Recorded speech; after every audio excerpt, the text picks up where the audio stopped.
Okay, so we're on ThinkUp's homepage.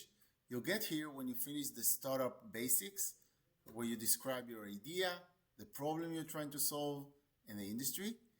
Now, there are two main sections here waiting for you. The first one is ThinkUp's recommendation to you, like next steps, and the all steps. So the all steps are all the steps on the platform available to you. Now, we are starting with customer discovery. So let's click it. And it opens up an overview with the outcome, what it unlocks, so next steps it unlocks, and the different sections of this step.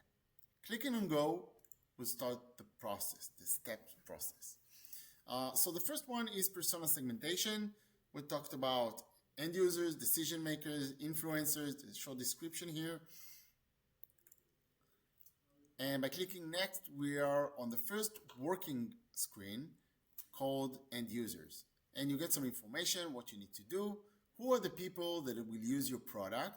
So most of you probably have their own idea on the end users that are relevant to you.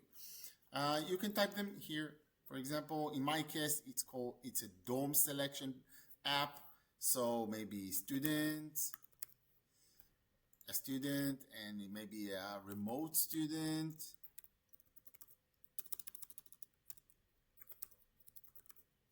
With difficulties to access dorms remotely, and I add it.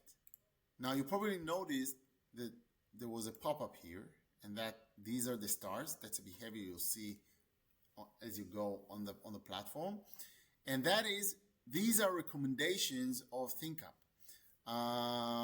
So for example, maybe a recent graduated student is relevant.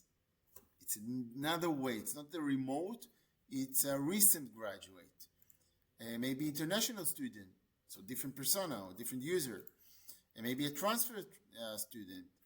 Students transferring to a new institution who need help navigating dorm options and finding compatible roommates. Maybe. Now, you don't have to select all the options.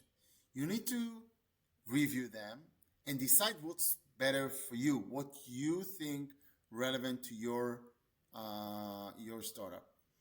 All right, so I pick those and I'm clicking next, and I'm moving to the decision maker screen. Who are the individuals who will be responsible for purchasing your product? Now, some of you maybe are doing B2C, and that means that the end user is also the buyer sometimes. And if that's the case, so clicking here will open up all the end users that you already selected, and you can pick one. So for example, maybe a student could be also a decision maker. Maybe the international student, maybe all of them, right? Also, you have the suggestions. So maybe if you're not B2C, you're B2B, then maybe it's the chief admission, maybe it's the director of student services, or the head of housing operations. I don't know. Depends on your case. You don't have to pick them all. You can deselect, okay? When you select something, it's added to the list of the decision makers. Once complete, and again, I remind you, you can type in your selection. Then you move on to the influencers. And again, same suggestions. So maybe a college advisor, maybe a student influencer, maybe a blogger, all good. Maybe you have your own, so type them in and move forward.